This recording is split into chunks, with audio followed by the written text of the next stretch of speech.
Vamos abrir as nossas Bíblias. Já está aí? Vou colocar ali. Ó, tá chique, eu estou controlando aqui, viu, irmãos? Deus abençoou. Então, fica mais fácil. Deus traz seus anjos e abençoa a gente, abençoa a igreja. Depois eu conto essa história para vocês. Aconteceu depois de um velório. História curiosa, né? A ilustração para o meu próximo sermão, então, não falte. Mateus 6, tá aí, verso 1 ao 4. Assim está escrito: Guardai-vos de exercer a vossa justiça diante dos homens, com o fim de serdes vistos por eles. De outra sorte, não tereis galardão junto ao vosso Pai celeste. Quando, pois, deres esmola, não toques trombeta diante de ti, como fazem os hipócritas nas sinagogas e nas ruas, para serem glorificados pelos homens. Em verdade vos digo que eles já receberam a recompensa. Tu, porém, ao dares a esmola, ignore a tua mão esquerda o que faz a tua mão direita, para que a tua esmola fique em secreto, e teu Pai, que vê em secreto, te recompensará. Vamos orar, irmãos. Feche seus olhos, abaixe sua cabeça. Pai, muito obrigado por este momento que aqui estamos. Te louvamos, ó Deus, pela oportunidade que o Senhor nos dá de ouvir a tua mensagem, a tua palavra. E te agradeço, ó Pai, por me usar para transmitir essa mensagem. Reconheço, ó Deus, o quanto sou dependente de Ti e o quanto precisamos de Ti. Por isso, ó Pai, que as palavras dos meus lábios e o meditar do meu coração possa ser somente agradável a Ti, Senhor Deus, Rei meu e Deus meu. Em nome do Senhor Jesus. Amém. Por falar em notícias estranhas, hoje eu compartilhei na escola bíblica dominical com as irmãs que chega 10 horas, eu já estou pingando de sono, mas ontem eu tive que ficar acordado até a Ana Luísa me chamar para ir buscá-la numa reunião de adolescentes que aconteceu na casa do Leopoldo. Então, para me entreter naquele momento, eu fui olhar meu Facebook, compartilhei de manhã o que eu vi no Facebook com as irmãs, mas também depois eu fui ver umas notícias. E a primeira notícia que me saltou aos olhos foi: viúva, no velório do seu marido, ao notar que ele apertou a sua mão e respirou, chama o SAMU. E o SAMU confirmou o seu óbito. E mesmo assim, a família pegou o defunto, viajou mais de 80 quilômetros para levar no hospital para confirmar novamente o óbito. Aí outra notícia que me chamou a atenção. É interessante essas questões, né? Não sei porquê, só notícias assim meio... Mulher decepa o órgão genital do seu marido enquanto dorme e manda para a amante dele. Aí você clica, né? E lá está lá o relato, como é que foi o negócio. Aí a Cássia, falando, lendo, mostrando para a Cássia, ela, que isso, amor? Você está lendo isso? Aí eu falei, aqui nas notícias do Google, aqui, quando você puxa para o lado direito aqui no tablet, vem as notícias. E teve uma notícia pequenininha, bem pequenininha, que me chamou a atenção, e esta eu gostaria de ler, porque vai servir de introdução para aquilo que nós vamos falar essa noite. O Vida Cristã Narcisista.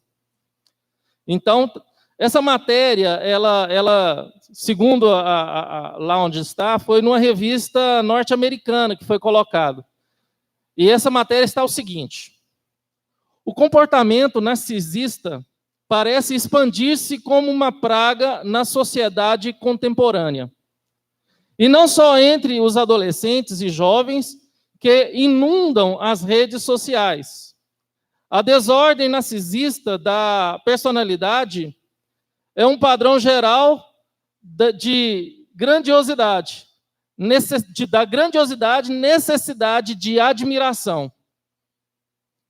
Era no passado um diagnóstico raro, mas recentemente está em alta, explica a psicóloga Pat McDonald, A autora do trabalho, aí está em inglês aqui, traduzido é Narcisismo no Mundo Moderno.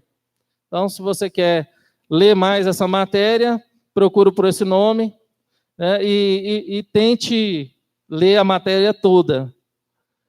Mas essa matéria me saltou aos olhos porque justamente essas 2 semanas eu estava meditando sobre o sermão de hoje. Quando nós nos deparamos com um texto que Jesus aponta o dedo para os religiosos da época e chama eles de hipócritas. Jesus aponta o dedo agora para os religiosos da época e fala: vocês são atores. Vocês têm uma vida cristã vocês têm uma vida religiosa que é falsa. E Jesus fala isso no contexto de que ele está fazendo um sermão para uma multidão. E uma multidão agora está em volta de Jesus, não para ouvir o que Jesus tem para ensinar, não para ouvir aquilo que Jesus tem para falar, mas por causa dos milagres, sinais e prodígios e maravilhas que o Senhor Jesus fez. Mas agora Jesus fala para eles, confrontando a fé deles. Meus irmãos, e a primeira questão que nós percebemos que Jesus nos traz é que precisamos ser confrontados constantemente em relação à nossa fé. Porque a nossa tendência em relação à nossa vida cristã, em relação às nossas crenças, em relação à nossa fé, é nos acomodar. A tendência do ser humano, de modo geral, é se acomodar. Não é assim? O meu emprego está bom, então está tudo bem. Né? Meu casamento está bom para mim, então está tudo bem. Não pergunta se está bom para o outro, não é? Então, a minha igreja está bom para mim, então está tudo bem. As coisas estão acontecendo tudo tranquilamente, do jeito que eu gosto, então está tudo bem. A minha fé está tranquila, está bem para mim, estou me sentindo bem, então está tudo bem. E Jesus agora fala para aquela multidão, e fala para todos aqueles religiosos que ali estavam, que não está tudo bem. Porque porque a vida que Deus tem para cada um deles, e que a vida que Deus tem para cada um de nós, é totalmente diferente daquilo que nós pensamos em praticar, ou daquilo que eles praticavam na época de Cristo. E ao observar o verso 1, que está aí, Jesus fala para seus discípulos e para aquela multidão que eles devem guardar da sua justiça diante dos homens, de exercer os seus atos de justiça, de exercer a sua devoção diante dos homens. Que eles devem guardar disso. Tanto na questão de dar esmolas, quanto na questão das orações, quanto na questão do jejum. Hoje cedo eu compartilhei algo que eu vi no Instagram de uma igreja que eu sigo no sul do país, por questões familiares, e uma mulher, né, com semblante descaído, meio com uma maquiagem borrada, e cabelo meio que despenteado, fez uma selfie, né, e falando assim: glória a Deus, dando um sorrisinho, 3 dias de jejum e oração. E quando nós olhamos para uma situação dessa, e Jesus fala: olha, se guarde disso. Não se preocupe se alguém vai estar olhando o que você vai fazer para mim ou não.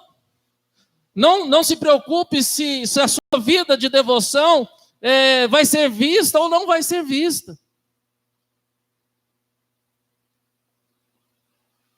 E aí ele completa: de outra sorte não tereis galardão junto ao vosso Pai. De outra sorte não tereis galardão junto ao vosso Pai. Sabe o que Jesus está falando? Olha, o que você procura na sua vida cristã, na sua vida religiosa, aplausos, likes, curtidas. Se você procura na sua vida cristã elogio, nossa, você é um bom crente, você ora, e a Bíblia diz que a sua recompensa você já recebeu. A sua recompensa você já recebeu. É aquilo que o homem te deu, a admiração daqueles que estão te elogiando. Então, você não precisa da recompensa que Deus tem. Porque você não procura, nós não procuramos a recompensa de Deus, mas sim a recompensa que os homens trazem, que são admiração.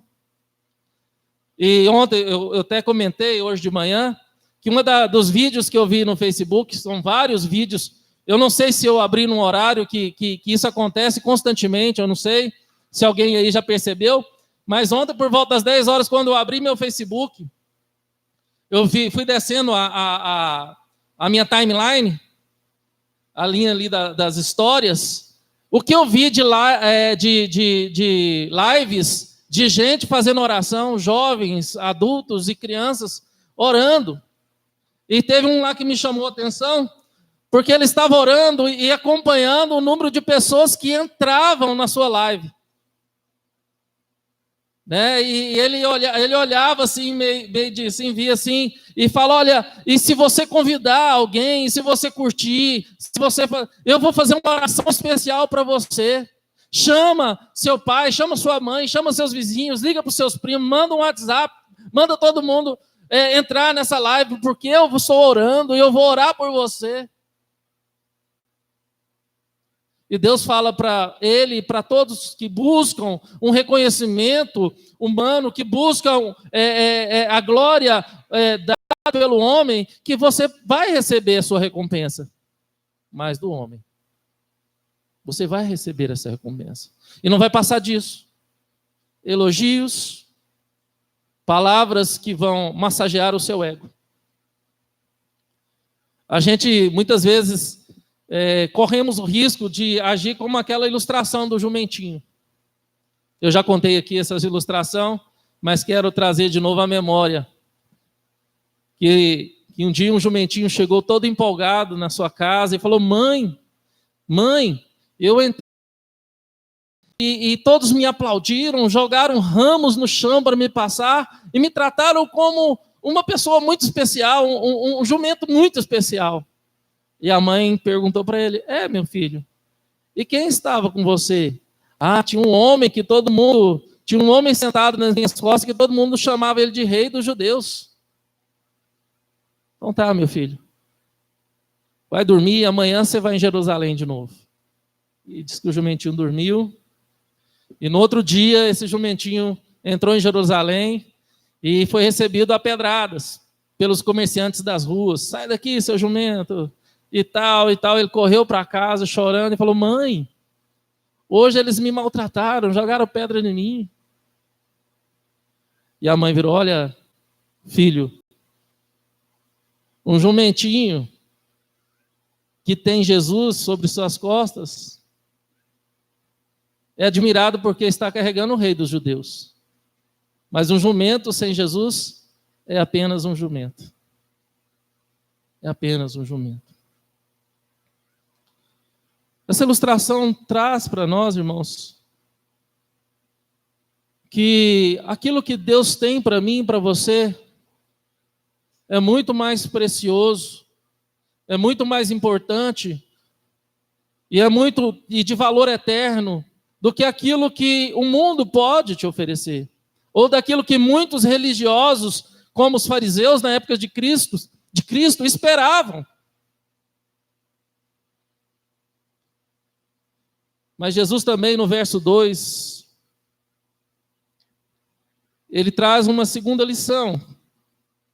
A primeira lição que Jesus trouxe, eu quero falar se eu não falei, é que não devemos fazer da caridade um espetáculo. Você não pode fazer do seu ato de justiça, você não pode fazer da sua devoção um espetáculo, de forma alguma.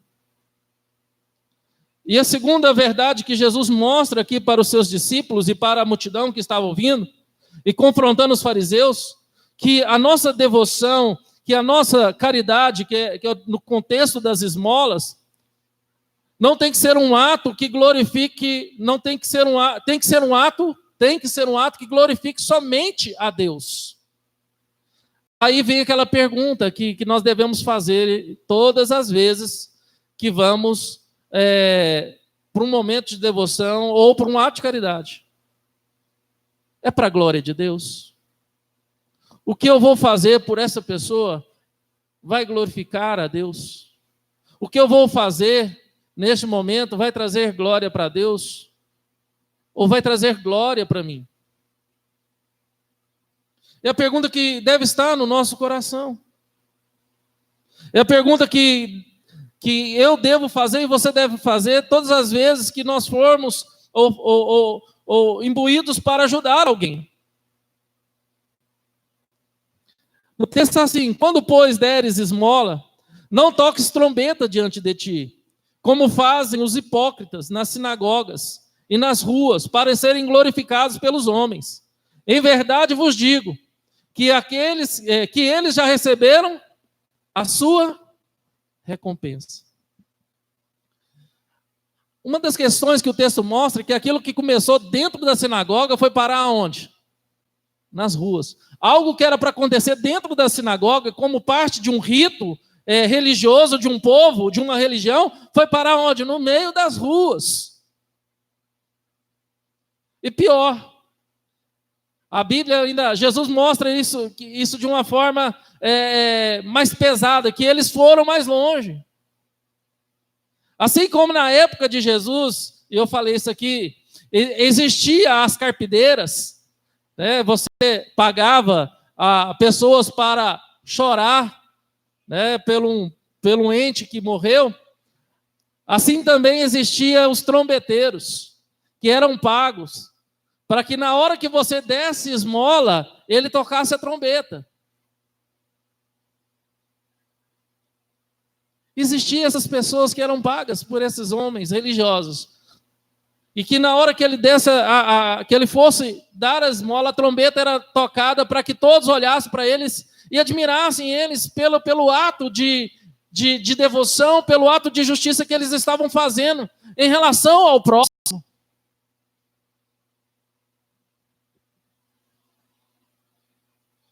Irmãos, qual que é a trombeta da nossa realidade? Creio que hoje nós não fazemos nada disso. Eu creio que hoje nós não contratamos ninguém para trocar trombeta. E quando eu compro uma cesta e dou a uma família, ou trago aqui na junta diaconal, porque está sempre alguém, uma família pedindo uma cesta, precisando de uma cesta básica. Nós não tocamos trombetas. Quando a gente vai visitar alguém no hospital, nós não pagamos ninguém para tocar trombeta e falar: olha, estou aqui no hospital para fazer meu ato de caridade. Nós não tocamos trombetas. Não pagamos ninguém para tocar um instrumento para chamar a atenção. Mas o que eu percebi ontem e tenho percebido, que a trombeta moderna hoje se chama mídias sociais. Se você está evangelizando em um certo lugar, você tira foto: estou evangelizando aqui em tal lugar e tal, e você espera o quê? Glória a Deus. Será que a intenção real de você isso é glória a Deus, ou ter suas curtidas e ter seus likes?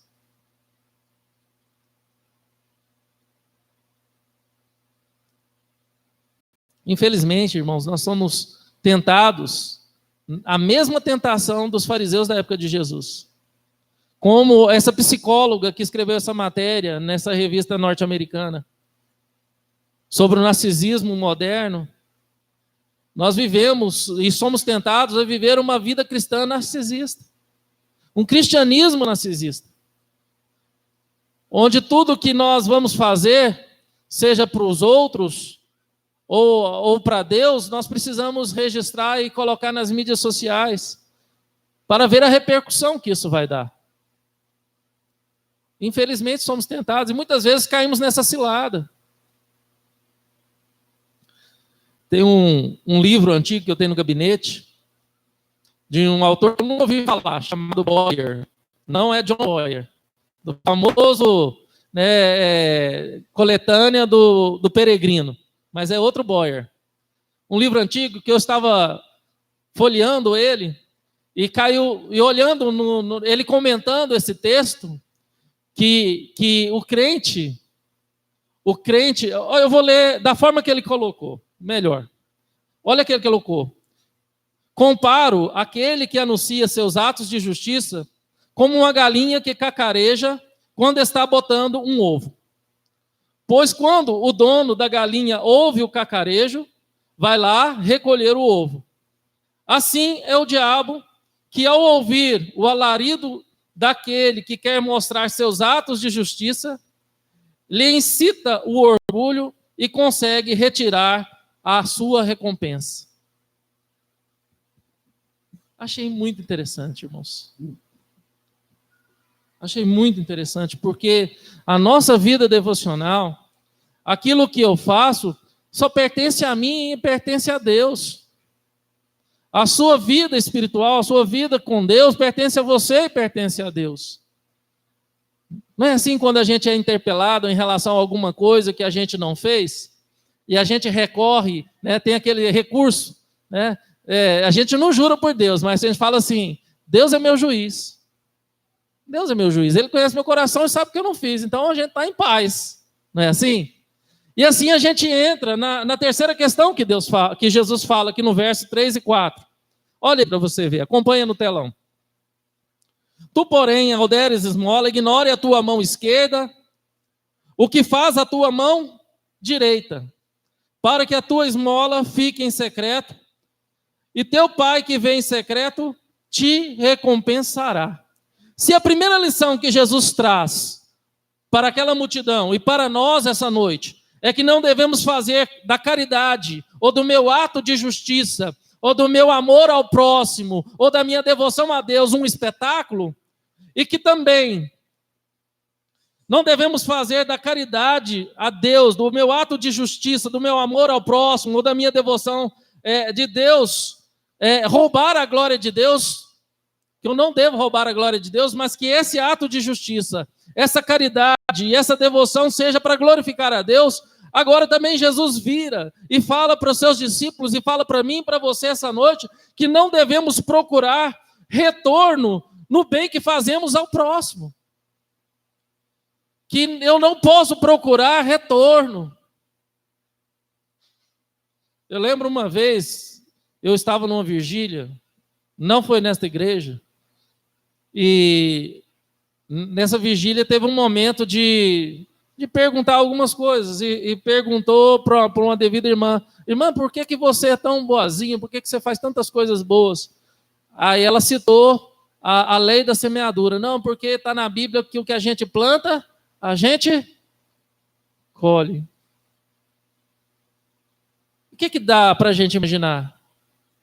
Então eu faço os meus atos de justiça, eu faço a minha caridade, o meu amor ao próximo, porque eu quero também colher. Eu quero que Deus também me retribua. Eu quero que Deus, de fato, observe e me pague com a mesma moeda. E quando nós olhamos no verso 3, a frase que está assim, tu, porém, não ignore a mão esquerda, o que faz a tua mão direita. Não é que um certo pastor falou, olha, quando você for ajudar alguém com a mão direita, enfia a mão esquerda no bolso. Não é isso, irmãos.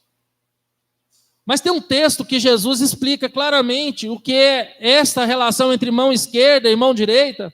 E eu quero convidar vocês a olhar aqui no texto, em Mateus, capítulo 25, verso 31 a 40, e você vai entender melhor sobre essa questão da mão direita e mão esquerda. E assim está escrito. Está no telão, irmãos. Quando vier o Filho do Homem na sua majestade e todos os anjos com ele, então se assentará no trono da sua glória, e todas as nações serão reunidas em sua presença. E ele separará uns dos outros, como o pastor separa dos cabritos as ovelhas. E porá as ovelhas à sua direita, mas os cabritos à sua esquerda. Então dirá o rei aos que estiverem à sua direita: vinde benditos do meu Pai, entrai na posse do reino que vos está preparado desde a fundação do mundo. Porque tive fome e me destes de comer. Tive sede e me destes de beber. Era forasteiro e me hospedastes. Estava nu e me vestistes. Enfermo e me visitastes. Preso e fostes ver-me. Então perguntarão os justos: Senhor, quando foi que te vimos com fome e te demos de comer? E com sede e te demos de beber? Quando te vimos forasteiros e te hospedamos, ou nu e te vestimos? E quando te vimos enfermo ou preso e fomos te visitar? O rei, respondendo, lhes dirá: em verdade vos afirmo, que sempre que o fizestes a um destes meus pequeninos irmãos, a mim me fizeste.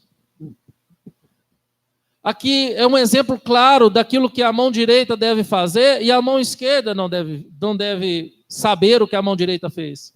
Porque esses irmãos não sabiam o que eles tinham feito. Senhor, mas quando fizemos? Quando estava nu e não fomos te visitar? Quando fizemos essas coisas?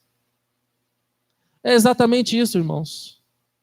É não achar, e não deixar no coração, ou não deixar seu coração ser tentado, para que você venha achar que tudo que você faz de bem, você tem que ter uma resposta daquilo. É a mesma questão do favor, né? Eu já falei isso algumas vezes aqui. Aquilo você faz um favor para alguém, e a pessoa fala assim, muito obrigado. Né? Aí talvez você não fale assim, né? Você me deve uma.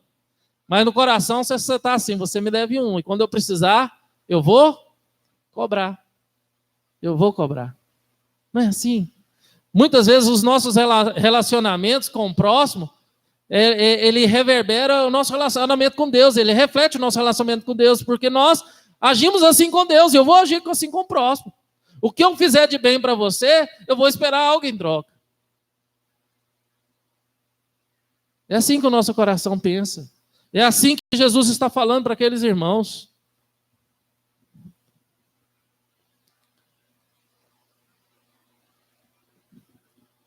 Então,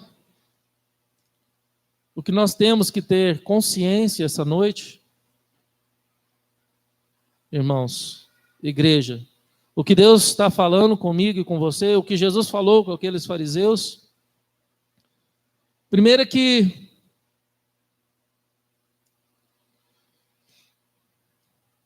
a nossa ação de bondade, o nosso ato de justiça, a nossa caridade, a nossa ajuda ao próximo, aquilo que nós fizer de bem para o próximo, nós devemos guardar o nosso coração para não fazer desse ato um espetáculo. Um espetáculo. Quantos somos tentados, irmãos? Quantos somos tentados? Segundo a psicóloga lá, né, hoje nós vivemos uma febre narcisista. Quem foi Narciso?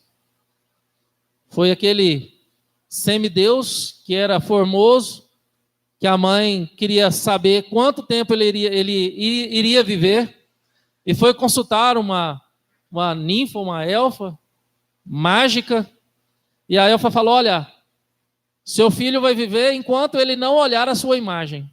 Porque quando ele olhar a sua imagem, refletida em qualquer coisa, ele vai morrer. E conta a história que as mais belas elfas se apaixonaram por ele e ele rejeitou todas. E um dia ele foi tomar uma água num riacho e se deparou com a sua imagem. E ele ficou petrificado por sua beleza. E morreu definhado, olhando para a sua beleza. Ele apaixonou tanto pela sua beleza própria, pela sua imagem, que ele ficou petrificado olhando para a sua imagem.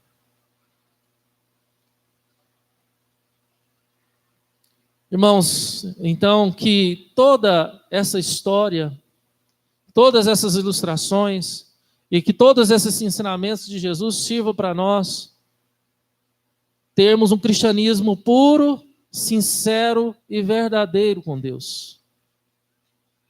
O que Jesus estava falando para aquela multidão e o que Jesus estava falando para os seus discípulos e fala para mim e para você hoje é que o que mais importa não é o que nós fazemos para o outro e o que nós fazemos para Deus. Mas o que mais importa é o que Deus fez por nós e o que Deus tem reservado para mim e para você na glória. Tudo que você vier a conquistar aqui nessa vida, tudo que você vier conquistar de bens materiais ou bens intelectuais e outras coisas mais, vão ficar aqui. Vão ficar aqui.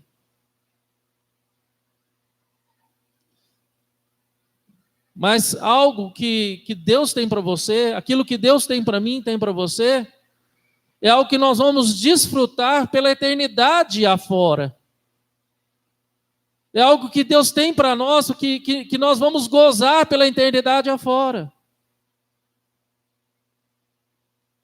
Por mais que você se alegre com poucos elogios, ou com muitos elogios, ou com 1.000 inscritos no seu canal, com 10.000 inscritos, essa semana a gente percebe a correria da cristandade que tem canal no YouTube, as festas que estão fazendo por ter não sei quantas 1.000 inscrições, não sei quantos 1.000 likes.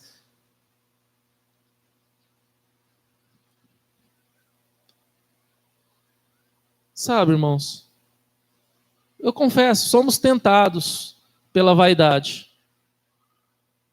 de mostrar os nossos dotes, mostrar as nossas ações ou a nossa devoção, como aquela irmã que tirou uma selfie e falou, olha, 3 dias de jejum e oração, uhul, né?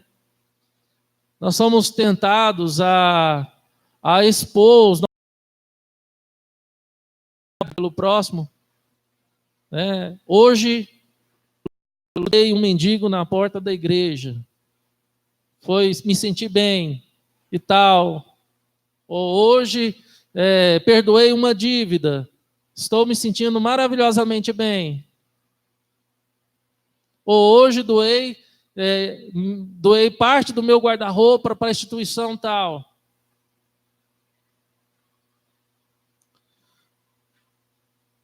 E nós não podemos nos contentar com essas recompensas temporárias e fúteis da vida. Porque o que Deus tem para mim e o que Deus tem para você, nem olhos viram, nem ouvidos ouviram. Aquilo que o Senhor tem preparado para mim e para você.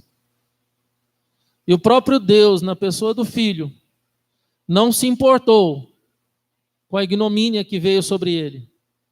Ele foi transpassado pelas nossas dores, ele foi moído pelas nossas dores, transpassados pelo sofrimento, por amor a mim e por amor a você.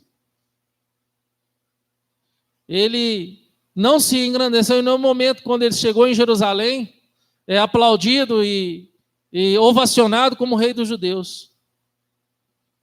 Mas eu tenho certeza e convicção que ele se regozijou no sofrimento da cruz, no madeiro, por mim e por você, para que eu e você não sofresse pela eternidade afora. Mostrando para mim e para você que as recompensas futuras que Deus tem para mim e para você é incomparavelmente melhor do que essas recompensas que nós temos buscado nessa terra. Eu não quero dizer que é errado. Não quero dizer que é errado. Você tem que ser um bom profissional, o melhor possível. O melhor possível. Mas não para ter a glória para si próprio, mas para refletir Deus.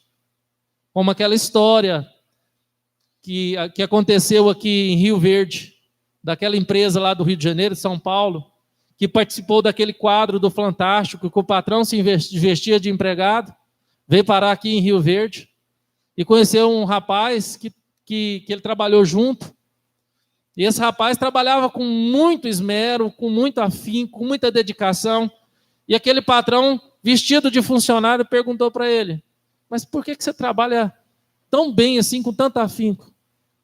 E ele respondeu: porque eu faço não para homens, eu faço para Deus, e para Deus eu dou o meu melhor.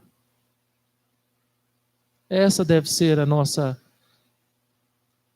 vida e a nossa atitude em relação a tudo aquilo que nós venhamos fazer nesse mundo. Aquilo que Paulo falou lá em 1 Coríntios 10:31, portanto, quer comais, quer bebais, quer façais qualquer coisa, fazeis para a glória de Deus. Faça tudo para a glória de Deus, não para a sua glória própria. Foge desse caminho largo que muita gente tem trilhado e andado por ele. Porque sabemos que andar na contramão desse caminho é muito difícil. Porque eu vou ser o melhor esposo, eu vou ser a melhor esposa para a glória de Deus.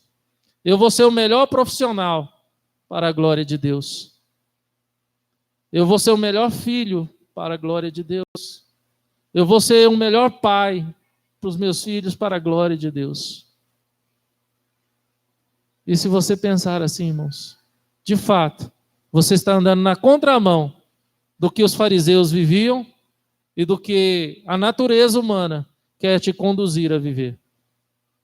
Sempre, sempre buscando um retorno daquilo que você faz. Esquece isso. Faça tudo o que tiver à mão para fazer conforme as suas forças.